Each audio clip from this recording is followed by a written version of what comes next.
Good morning students. Students, आज हम इस सेशन में डिस्कस करने वाले हैं मध्य प्रदेश में खाद्य सुरक्षा अधिकारी यानी फूड सेफ्टी ऑफिसर की जो वैकेंसी आई है उसको लेके। हालांकि नोटिफिकेशन तो अपना 31/12/2024 को ही रिलीज हो गया था, लेकिन इस दौरान मैं छुट्टी पे चल रहा था तो डिस्कस नहीं कर पाया। वैसे तो नोटिफिकेशन को लेकर लगभग सूचनाएं आप लोगों के पास पहुंच चुकी हैं, क्योंकि 2-3 दिन की बात हो गई है नोटिफिकेशन आए हुए। लेकिन सिलेबस जारी नहीं हुआ, तो सिलेबस को लेकर भी काफी बच्चों के अंदर ये डिलेमा है कि भाई सिलेबस क्या रहेगा, उसके अकॉर्डिंग ये डिसाइड करें कि हमें तैयारी करनी चाहिए या नहीं करनी चाहिए। देखो, इसमें बहुत सारे सब्जेक्ट वाले एलिजिबल है, जिनके लिए कोई और वैकेंसियां नहीं है वो तो इसमें लगेंगे ही लगेंगे। लेकिन बात है सबसे बड़ी एग्रीकल्चर वालों के लिए, क्योंकि एग्रीकल्चर वालों का अपने इधर आरईओ भी आ रहा है, एसएडीओ भी आ रहा है, आरएचईओ की भी पूरी संभावना है, ही है, एसएचडीओ है वो भी आ रहा है। ठीक है, तो ये वैकेंसियां आ रही है, यहां आपको ज्यादा एग्रीकल्चर है वो देखने को मिलेगा, ज्यादा एग्रीकल्चर है वो आपको देखने को मिलेगा। ठीक है, तो अब बात आती है कि इनके साथ साथ एफएसओ की तैयारी हो सकती है क्या, ये भी बड़ा डाउट है। तो सिलेबस डिस्कशन में मैं आपको क्लियर कर दूंगा भाई, दोनों एक साथ नहीं हो सकते, और दोनों एक साथ करोगे तो समस्या में भी पड़ जाओगे भाई। दो दो जगह कहां एफिशिएंसी लगा पाओगे, एक ही तरफ तैयारी में हमें जुटना है ना कहीं मन को समझाना पड़ेगा भाई, एक सीट के लिए ही दावेदार बनना है, दोनों घोड़ों पे अपने को सवार नहीं होना है। डिस्कस करेंगे इस पे थोड़ा सा, उससे पहले फटाफट विज्ञप्ति पर डिस्कस कर लेते हैं। मे भी आपके पास इंफॉर्मेशन हो, नहीं भी है तो अभी आप लोगों को मिल जाएगी। और सबसे पहले ये क्लियर कर देता हूं, क्योंकि जब भी कोई नोटिफिकेशन के बारे में मैं आप लोगों को बताता हूं तो बहुत सारे स्टूडेंट का सवाल ये होता है कि अदर स्टेट एलिजिबल है क्या। बिल्कुल है, 100% है, ऑल इंडिया स्टूडेंट एलिजिबल है, पूरे भारत के विद्यार्थी इसके लिए एलिजिबल है। बहुत अच्छी पोस्ट है, फूड सेफ्टी ऑफिसर जो है ना, रेपुटेशन है भाई, इज्जत है इसमें, तो अदर स्टेट भी इसके लिए एलिजिबल है। चलिए देखो, नंबर ऑफ पोस्ट कितनी है, 120 है, यानी पदों की संख्या कितनी है, 120 है। इनका डिवाइडेशन किस आधार पे है ये आप देख सकते हैं, डिवाइडेशन यहां पे किया हुआ है, तो इस पे तो समय व्यर्थ करने वाली बात है। टोटल जो नंबर ऑफ पोस्ट है वो कितनी है, 120। 120 पदों के लिए भर्ती आई है, मध्य प्रदेश स्टेट गवर्नमेंट की है। विभाग का नाम क्या है जिस विभाग के अंतर्गत आई है, लोक स्वास्थ्य व चिकित्सा शिक्षा विभाग है भाई। श्रेणी द्वितीय श्रेणी की पोस्ट है, पद स्थायी है, कोई टेम्परेरी नहीं है। वेतनमान की अगर अपने बात करें तो 15,600 से लेकर 39,100 रुपए है ना। बाकी जो सेकंड ग्रेड के लिए जो सैलरी होती है वो रहती है। बाकी जो भी महंगाई भत्ता अन्य भत्ते हैं वो स्टेट के जो रहते हैं वो इसमें रहते हैं। कर्तव्य क्या है, पहले लगे कर्तव्य तो पालना कर ही लेंगे, कोई दिक्कत वाली बात नहीं। लेकिन खाद्य सुरक्षा और मानक अधिनियम 2006 नियम 2011 में वर्णित कर्तव्यों का निर्वहन करना है, तो ये तो अपने उसके अंदर पढ़ना ही पड़ेगा अपने को। सिलेबस में भी डिस्कस करना है कि खाद्य सुरक्षा और मानक अधिनियम 2006 जो है और 2011 है, उसके अंदर एक फूड सेफ्टी ऑफिसर का काम दिया हुआ है। वहां से क्वेश्चन भी आता है, फूड सेफ्टी ऑफिसर में तो ये भी कमाल की बात है, वहां से क्वेश्चन भी आता है। तो वो तो अपने को पढ़ना ही है, क्या क्या कर्तव्य है वो हमारे रहते हैं। पद का नाम हम सबसे पहले बात ही कर चुके हैं, खाद्य सुरक्षा अधिकारी फूड सेफ्टी ऑफिसर है। अब बात आती है कि क्वालिफिकेशन क्या होना चाहिए। बहुत सारे ब्रांचेज के जो स्टूडेंट है वो इसके लिए एलिजिबल है, देख लेते हैं। खाद्य प्रौद्योगिकी यानी फूड टेक्नोलॉजी, डेयरी प्रौद्योगिकी यानी डेयरी टेक्नोलॉजी, प्रौद्योगिकी यानी बायोटेक्नोलॉजी, ऑयल टेक्नोलॉजी तेल प्रौद्योगिकी, एग्रीकल्चर है ना, पशु चिकित्सा विज्ञान वेटनरी, बायोकेमिस्ट्री, माइक्रोबायोलॉजी यानी सूक्ष्म विज्ञान, केमिस्ट्री यानी रसायन विज्ञान, और मेडिसिन के अंदर जिसका बीएससी है, एमएससी है या पीएचडी है, इनमें से किसी का अगर बीएससी है तो एलिजिबल है, बीएससी किसी और से है लेकिन एमएससी है तो एलिजिबल है, एमएससी किसी और सब्जेक्ट से है लेकिन पीएचडी है तो एलिजिबल है। यानी जो क्वालिफिकेशन है वो ग्रेजुएट लेवल की पोस्ट है। ये तो उस केस में है ना, बीएससी किसी और सब्जेक्ट से होती है लेकिन एमएससी इन सब्जेक्ट में है ना, या बीएससी एमएससी किसी और सब्जेक्ट में, पीएचडी इन सब्जेक्ट में होती है। हालांकि एमएससी उसी में पीएचडी होती है आपकी। तो ये यहाँ पे क्वालिफिकेशन है, क्वालिफिकेशन ग्रेजुएशन है भाई, बीएससी लेवल की पोस्ट है। अब इन्होंने कहा कि जो खाद्य तकनीकी है ना, तो हमने फूड टेक्नोलॉजी लिख दिया, तो यहां पे अलग अलग नाम से कई बार डिग्री होती है। तो इसमें फूड इंजीनियरिंग के नाम से है तो भी चलेगी, फूड इंजीनियरिंग एंड टेक्नोलॉजी है तो भी चलेगी, उसके अलावा फूड प्रोसेसिंग एंड प्रिजर्वेशन, खाद्य प्रसंस्करण व संरक्षण के अंदर डिग्री है तो भी एलिजिबल है, खाद्य प्रसंस्करण तकनीकी फूड प्रोसेसिंग टेक्नोलॉजी में है तो भी चलेगी, food technology and management, food technology और मैनेजमेंट में है तो भी चलेगा, फूड बायोटेक्नोलॉजी में है तो भी चलेगा, और उसके अलावा फूड प्लांट ऑपरेशन मैनेजमेंट के अंदर है, खाद्य संयंत्र संचालन प्रबंधन में है तो भी चलेगा, खाद्य प्रक्रिया इंजीनियरिंग एवं प्रबंधन, food processing engineering and management में है तो भी चलेगा, फूड प्रोसेसिंग में डिग्री है तो भी चलेगा, और food security and quality management में यानी खाद्य सुरक्षा व गुणवत्ता प्रबंधन में है तो भी चलेगा, और उसके अलावा प्रोसेसिंग एंड फूड इंजीनियरिंग में यानी प्रक्रिया व खाद्य इंजीनियरिंग के अंदर डिग्री है तो भी एलिजिबल है। तो ये इन्होंने बहुत बढ़िया कर दिया ताकि स्टूडेंट के दिमाग में क्वेश्चन भी न रहे कि भाई हमारी डिग्री का नाम तो ये है कि हम एलिजिबल है या नहीं है, तो ये एलिजिबल है।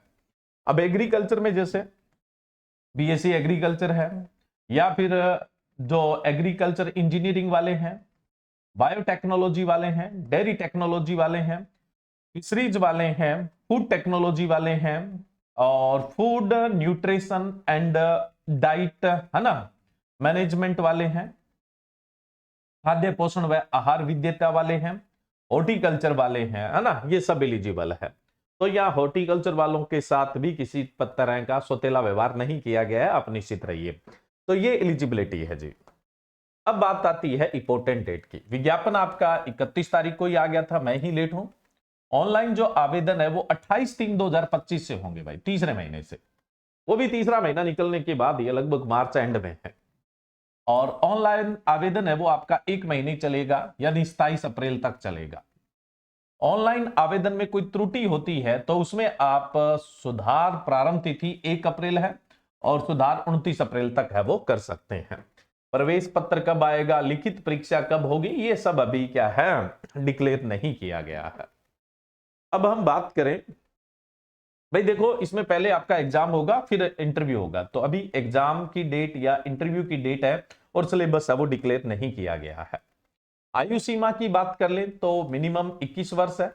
ये गिनती 1/1/2025 के हिसाब से होगी भाई। 1/1/2025 को न्यूनतम आयु 21 वर्ष होनी चाहिए और अधिकतम आयु है वो 40 वर्ष होनी चाहिए।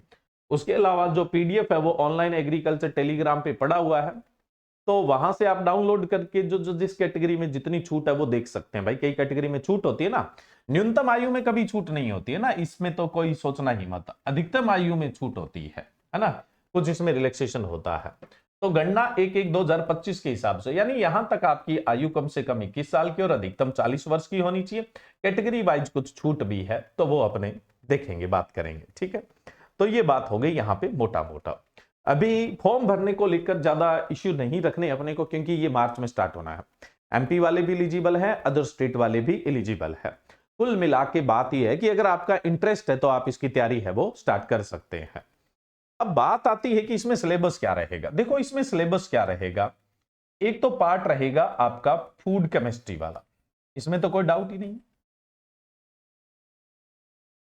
फूड केमिस्ट्री यानी खाद्य रसायन वाला भाग रहेगा। मैं कहूं तो जैसे कार्बोहाइड्रेट है, प्रोटीन है, फैट है, विटामिन है, मिनरल्स है, वो वाला भाग रहेगा, है ना, फूड केमिस्ट्री का पार्ट रहेगा। दूसरा जो पार्ट रहेगा वो आपका रहेगा ह्यूमन न्यूट्रिशन, ह्यूमन न्यूट्रिशन यानी मानव पोषण।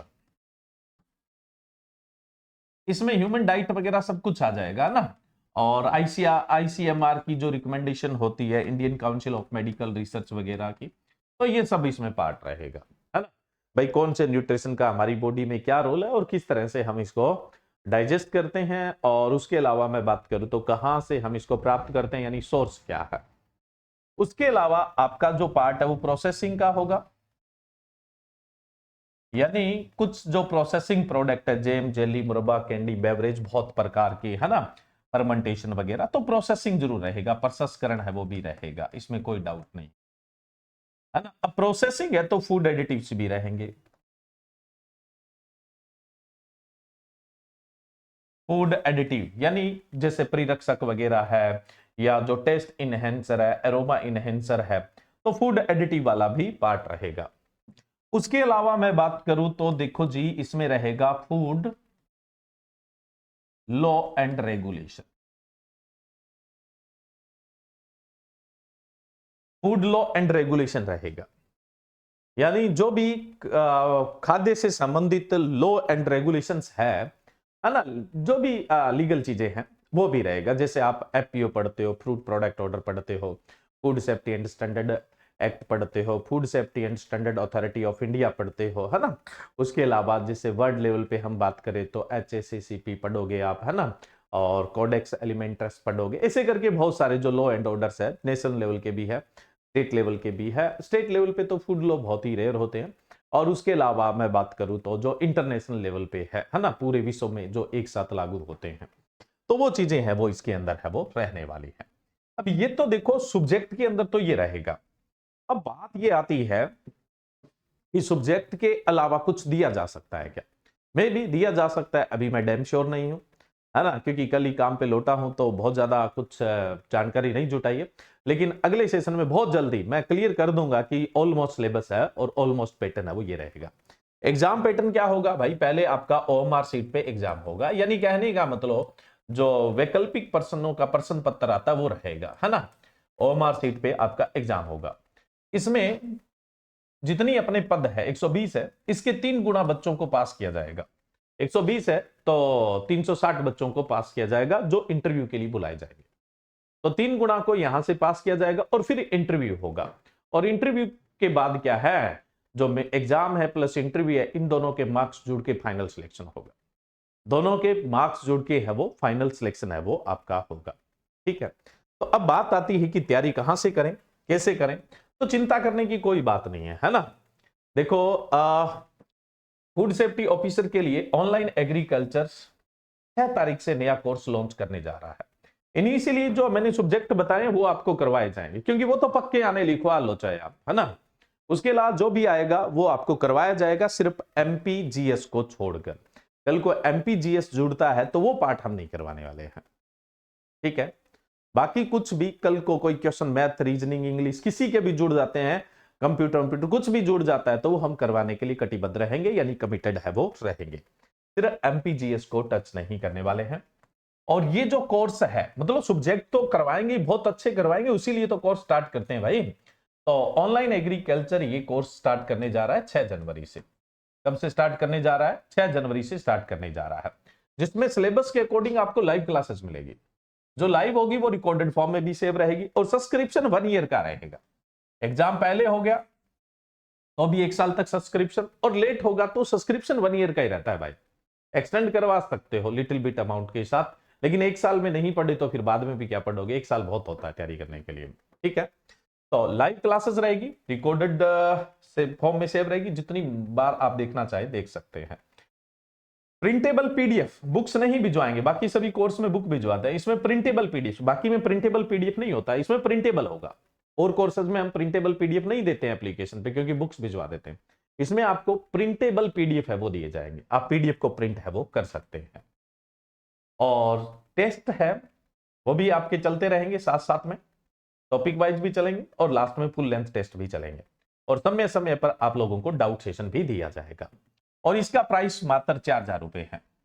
और ज्यादा जानकारी के लिए दिए गए नंबर पे आप कांटेक्ट है वो कर सकते हैं, ठीक है स्टूडेंट्स। तो भाई ऑनलाइन एग्रीकल्चर पे फूड सेफ्टी ऑफिसर्स वो आज ही ज्वाइन करें और 2025 में फूड सेफ्टी ऑफिसर बनने का सपना साकार करें। Thank you. जय हिंद, जय भारत।